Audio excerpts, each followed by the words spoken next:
friends, welcome to my video. Thanks for watching in advance. I'm excited to do this video and looking a little weird this morning because I have most of my eye makeup done and nothing else on my face. But the reason for that is because I'm going to show you today how I do all of my complexion products. And I think that this video is really going to illustrate how your complexion is important for all the obvious reasons, but also how it ties all of your makeup together, because this eye look looks really odd right now. But you'll see that by the time my complexion products are all on, it all is going to come together, and this eye makeup was literally going to come to life right before our eyes. So I'm excited for this. I'm going to start working while I'm talking. And I'm going to start with a Poreless Putty Primer from e.l.f. This is about $8. About anywhere you can get e.l.f. Most of the products I'm going to show you today are what I use every day, and that's kind of the idea of this video. It's not going to be a deep dive into complexion, all the different options and why I choose what I choose. We can do that for another video if you're interested. But today's video, much like my eye makeup video that I posted previously, is going to be what I do on a daily basis that I like the very best. And as we go along, as I have time, I'll tell you what some other options are, but for the most part, this is just going to be my routine. So again, that's a poreless primer. There's lots of different types of primers.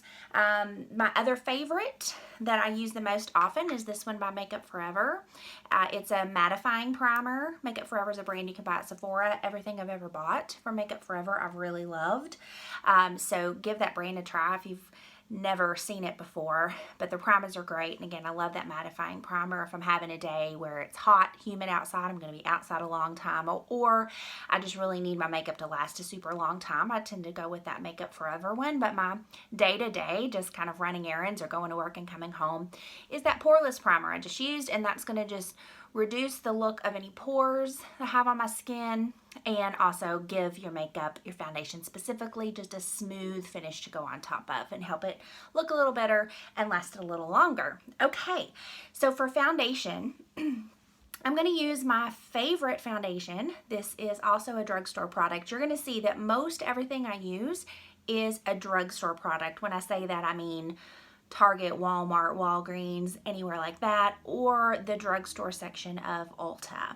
So this is the L'Oreal Infallible Fresh Wear 24-Hour Foundation. It's just a really pretty kind of medium weight, very easy to wear, easy to apply, long-lasting foundation. It's just beautiful. And it's about $11, so can't beat that. For years, I wore a more expensive foundation that also does a great job, but a couple years ago I started really experimenting with some drugstore brands and trying to find, this is the most satisfying part, you're going to see all this redness and all these dark spots and everything just poof, go away. Trying to find some drugstore makeup products that would perform really well and hopefully perform as well as that $30 foundation that I had been wearing for years. And in fact, I have done so. Have found, in fact, several options for drugstore foundations that work really, really well. And so, as with all of my makeup, if I can find a $10 or $12 option that works as well as a $30 option, why not? So I do wear this one pretty much every day. Obviously, I'm applying this with a beauty blender, so let me talk about that for a minute. This is not a beauty blender brand sponge. This is by Real Techniques. Again, this is a drugstore item. You can get them anywhere. They usually come in a 4-pack for about $13, so they're very affordable. You just get them really wet, squeeze all the water out so it's big and soft, and that's how you want to use it to blend makeup. And you'll see as I do this, this beauty blender is going to do like 4 or 5 different jobs for me. So this is probably the makeup tool that I use more than anything else, is this beauty blender. You can also use a foundation brush to apply foundation, and there's pros and cons of that, pros and cons of a sponge as well. I personally just prefer the sponge because I like that it's soft. It just kind of feels good, and I like the finish that you get. You get kind of a bit more, I'd say, skin-like finish with a sponge. But on the downside, it is a sponge.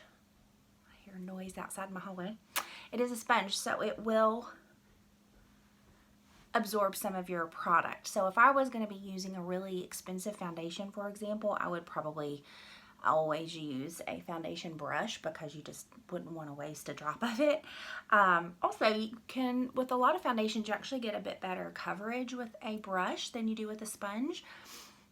So that's something to consider as well.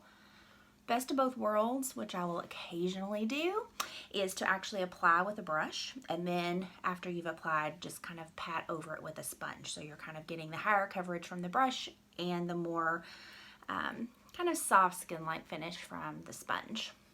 You saw I took that all down over all these dark spots that I have. These are kind of dark spots that came out when I was pregnant, and you know, they don't go away after you have the baby, which is really super rude, frankly. And you also saw I have redness on my cheeks, and that is, I'm gonna say it's like 80% gone at this point. So I'm getting maybe 80% of coverage that I like to get from the foundation, and that's what I want. I don't really look to get a super full coverage foundation. For me, I find that they just look very makeup-y and can get a little cakey, and so I prefer to get coverage that builds over the course of using several different products together in thin layers. So that first thin layer being this foundation. But you can see how easy that was. It took no time at all. While we're talking about foundation brushes, this is one that I like, but there's a lot of good ones out there. This one is from It Cosmetics. I bought it at Ulta. I'm going to say it was like $20-some. If you find a good foundation brush that you like, I mean, they're going to last you a decade. So even at 20 or 30 bucks, it's very much money well spent if it's something that you're going to enjoy using. So maybe, you know, try both and be like me and just kind of bounce back and forth depending on the day and your mood and what products you're using. All right, so next I'm going to move on to concealer, and this is the way that I do my concealer every day. I use two different shades of concealer. One I'm going to use to correct under my eyes. I don't have a ton of darkness under my eyes, but I have a little bit of darkness under my eyes. That's going to be one concealer that I'm going to do in a light shade to kind of lift and highlight that area. And then the second concealer I use is in a shade that completely matches my foundation, and that's what I'm going to use to do a little bit extra coverage on like my mole and any redness or dark spots that are remaining after that foundation. So first I'm going to start with the one that matches my skin tone. And by the way, these are both good concealers. I happen to have one in a light shade and one in the more natural shade, but it could be vice versa. I have my natural shade in this Maybelline Instant Age Rewind concealer, and again, this is what I use just to do another very thin layer over anything that's left where I can see darkness that I don't love or redness that I don't love. I'm obviously in a different room this time. I'm in my home office. I thought I would give it a try to film in here because there's a lot of natural light in this room. So I've now got a combo of natural light and ring light, and I think it's looking really good. You guys will have to tell me if you can actually see well as I'm putting these products on what they're doing. I hope that you can. Okay, so let's use my mole here as an example. So that's still showing a little bit. If I wanted, I could do another, see how that's completely covered.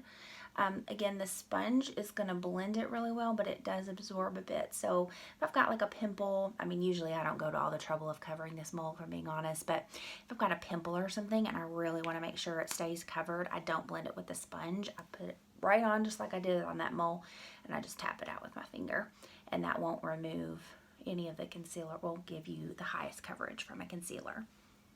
Okay, so now I'd say I'm looking about 90% as concealed and corrected as I want to be. I'm going to do my under eye kind of brightening concealer. This one I have is the e.l.f. Camo Concealer. It's really nice. It's a much thicker consistency than that Maybelline one I just used. Much thicker consistency. So you're going to use a lot less of it. A little bit goes a long way. And again, like I said, I happen to have this in a really super light shade. So this is the one that I use under my eyes. And I'm going to use very little. Now, because I've already got my eye makeup done, which I normally would never do, I'm going to avoid this inner corner, but typically I would do a dot in my inner corner to make sure that I was brightening in that area as well. And then I am going to blend this out with a sponge. The sponge is great for this because with it being a thicker formula, having that damp sponge blends it out and just makes it look so, see how nice and pretty that is. The sponge combined with that being a really light shade, it just gives this really soft, diffused brightening effect under your eye. And obviously I'm using the pointed end of the sponge now to get up in that inner corner. And when I'm done with this, you can see what the point was of doing the lighter concealer under my eyes and then the rest of the concealer matching my foundation, because we've got a really kind of subtle brightness and highlight around the eyes, which is just kind of generally flattering on all of us. All right. So now I do set my foundation and concealer with powder. If you're someone who has really dry skin, you may not need to set your whole face with powder. You might just want to set under your eyes. But I would say pretty much all of us need to set under our eyes if you're using concealer under there, because concealer being super creamy will have a tendency to get lines, settle into your lines, or start to look kind of cracky and stuff like that throughout the day. So you want to set that down. But in order to keep that effect that I've achieved of lightness around my eyes, I'm going to set it with a powder that is also very light around my eyes. What I like to use for this is by Maybelline. It's called the Fit Me Loose Finishing Powder. It's really, really good. These are about $5, so can't beat that. I have the lightest shade, which is their shade 5, that I'm going to use for my eye area, and I just tap some of it out into the lid. I'm using, again, the same exact damp beauty sponge, and I'm getting some product there, and I'm getting way more than I need, okay? And just tapping it in that area. Now, if my makeup and my eyes was not done yet, which again is what I normally have, I would go all completely over my eyelids as well. And we're doing more than we need, because a good finishing powder like this one is really super fine and powdery. And so what it does is it just melts right into that super creamy concealer and creates kind of one product under your eyes that melts together basically, and it is not going to go anywhere. It is set for the day. And again, because I use the light shade, I'm keeping that highlight effect. For the rest of my face, I have 2 different ways that I'll do it, and so I'm going to show you both. I'm going to do one on one half, one on the other. The first way to do it is with that same exact powder, but in a shade that matches my foundation. Now for me, that's just one shade darker, the shade 10. For the rest of my face, I'm going to use very little powder, whereas I went in kind of heavy under the eyes. I'm doing just the opposite for the rest of my face. So same thing, some of that in the lid. I'm going to use the big flat surface of my beauty sponge and get just a little bit. And I'll do this side of my face with this powder. Now I do still have showing a little bit of redness. I don't know why I'm so red today, but you can still see that there. And you'll see as I go over it with this powder, it's adding a tiny bit of coverage, but it's really light coverage powder. And that's okay. Again, it's just another thin layer of coverage that I'm adding. And I'll do this half of my forehead. And again, I just can't state enough, I've used very, very little of that powder. Powder, especially as we get older, is something that can kind of age us, so you want to be conservative with it. I actually didn't intend to go under my eye there with that. Sorry, I was talking, not thinking. You don't want to go back over your under eye area. You want to leave it. I'm going to put some more of that bright powder under there because you want to leave it with the nice light bright powder. My mistake. Okay. What was I saying? Powder can age us, so you want to be conservative with how much you use, especially as we get older. Because it can kind of settle into your lines. It can make you look a little bit dry. And so we don't want any more of that than we need. So you want to use the minimum amount that you need to just set your foundation down. The other half of my face is what I'm going to show you that I do when I want a little extra coverage, more coverage than this gives me. Because again, you can still see a little bit of that redness right there. So on this side of my face, I'm going to use a big fluffy powder brush, and I'm going to use a powder foundation to set my foundation. That sounds like a lot, but the truth is, because we're using a big fluffy brush and a little bit of product, you are going to get more coverage, but it's not going to be like this thick layer on top of everything you just did. It's really not, trust me. The one that I like to use is by Makeup Forever, so that's that same brand that I mentioned has the primer that I like. Again, these you can buy at Sephora. This is the Makeup Forever Matte Velvet Skin Powder Foundation. It looks like this. And you can see I'm running low on it. I use this 4 or 5 days a week. This is my favorite thing to do to set my foundation. But again, I'm not going to use much. I'm just going to tap and then go all over. And I'll point out here that right now with this big brush, as well as with the Beauty Blender method that I did on the other side of my face, I'm tapping. I'm not swirling. I'm not wiping. I'm tapping. And that's because, you know, I went to all that trouble to put the concealer exactly where I wanted it. So I don't want to now go back and move it around with setting powder. Same with my foundation. I didn't really speak to it at the time, but I tend to put a little extra foundation in spots where I want a little more coverage and less where I don't need it. So same thing, I don't want to then go back and shift that all around with a big brush going in like this. So you'll see for the rest of my routine, almost everything that I do is tapping and patting motions. It's not moving products around my face. Okay, so I'm just going to turn my face and see if you can kind of see that this side has a little more coverage. It definitely does. I can tell by looking at myself in the mirror for sure. So hopefully that's showing to you. But either one of these I would wear and do wear on a daily basis. So it's really just your personal preference. Wanted to just show you a couple of options. All right, so here's where we are now, and what I've basically achieved at this point is completely blanking out my complexion, right? So I have removed the dark spots, the redness, the freckles that I don't, which aren't cute freckles, let's be honest, they're sunspots. I've blanked those out. And you can imagine if my eyes weren't done, I would look truly blanked out. And that's what we want right now. Again, I'm still not 100% covered. I'm going to say I'm 90% covered. You know, I can still see some of all those things I mentioned, but I'm okay with that because you really have to find a balance of the coverage that you'd like to have while also not looking like a makeup-y heavy face. So you have to find that right balance for yourself. And for me, this is it. And what we get to do now is to start adding back color and shadow and darkness and light in the places where you want it, as opposed to the places where Mother Nature has given it to you. So now let's do that. This is the fun part, right? What I like to do, and I'm pointing this out to you, not because I think that you have this exact same situation, but maybe you have something similar going on. So that this, I'm not finding the brush that I really want for this, but I'm gonna make it work. Maybe you have something similar. So here, this just is an example of something that you might want to think about adding into your routine.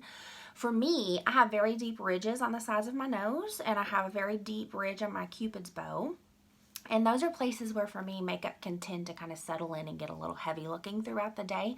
So before I do anything else, I take a brush, which is usually not this one. It's very thin and flat, so it fits down the sides of my nose really well. but I'll do it with this brush anyway. I'll just kind of go over that area lightly. And what I'm really doing is lightly removing, and this spot too also can get a little heavy. I'm just kind of lightly removing and buffing out any of the powder and foundation that has settled in these areas where I tend to get a little cakey. Just very lightly. It's a small step that I just tend to find makes a big difference for me. So again, think about that for your own face. If there's a spot you struggle with, try that kind of technique and see if it helps you out.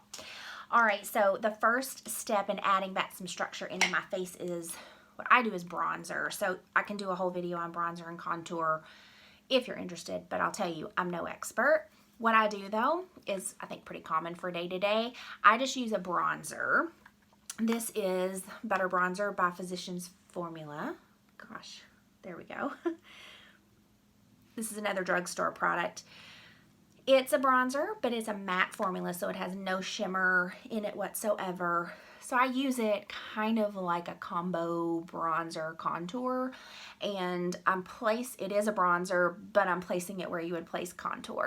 So what I do is just tap right under my cheekbone. And again, I'm not swirling, I'm tapping. And this is going to just basically emphasize this part of my face as a shape and an angle. And you can see right away, right? That's given some dimension back into my cheeks. And then I'm going to go right into my hairline on either side. If you have a larger, taller forehead, you might want to go all the way across here, but I have a teensy tiny forehead, so I don't want to make it look any smaller. So I skip the top of my forehead and I just go back to my hairline on either side. And really what that does, again, it just gives you some shape back into your face, and it's going to create a little bit of a shadowed effect on the sides of your face and on your cheekbones. Now, people who are really good at contouring, this makes it look like kindergarten work, but for me, it's fine. It works. It helps add shape into my face. It actually makes a huge difference, and it's very easy to do on a daily basis. Now, I'm going to do just a couple more taps, and I don't really contour my nose, but I do kind of run down the sides of my nose just to bring it back to life a little bit. So I'm using just a very light hand, barely touching my skin, and I'm just touching this side of my nose.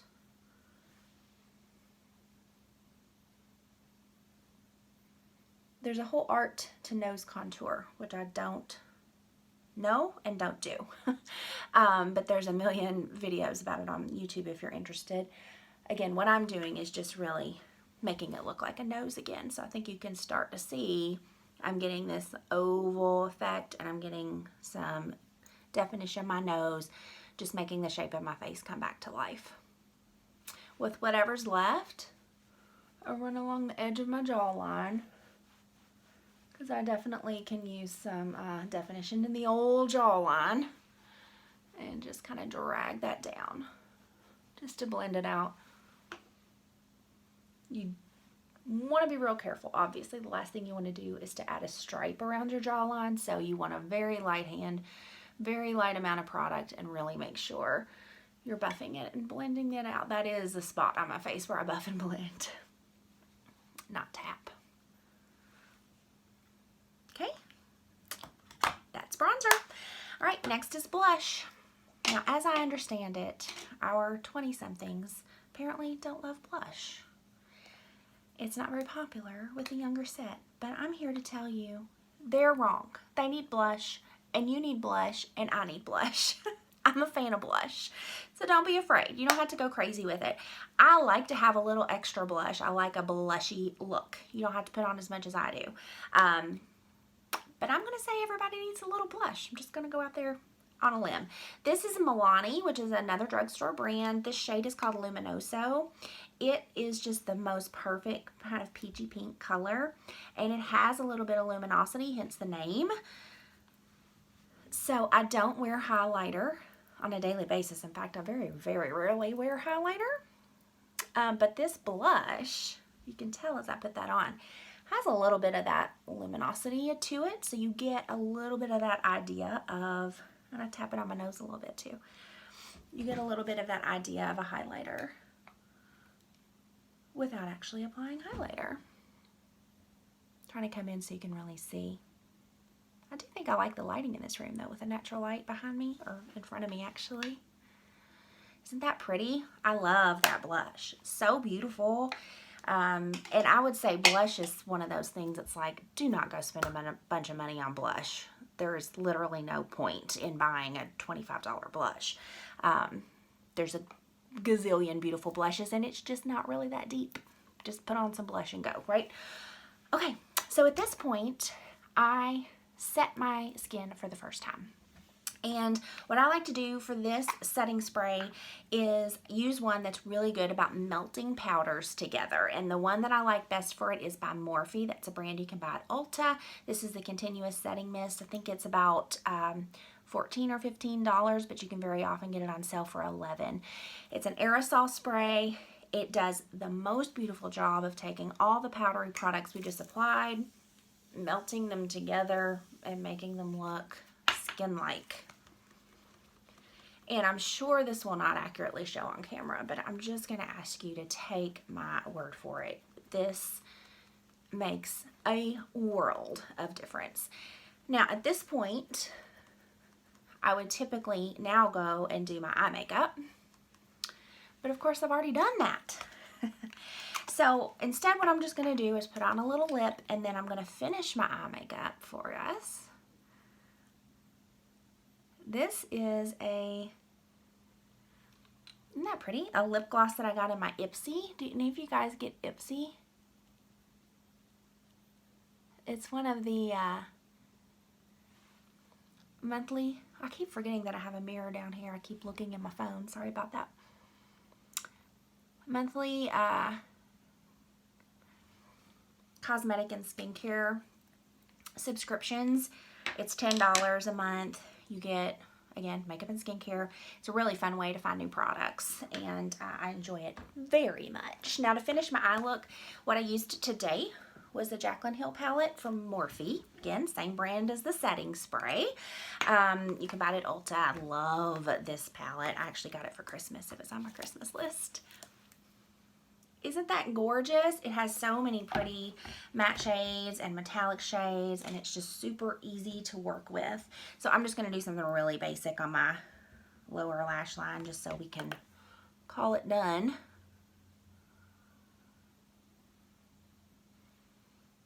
But look how much this adds to my eye. See how much that adds to my eye when I did that? I just love a product on the lower lash line. It adds so much just focus and definition to your eye.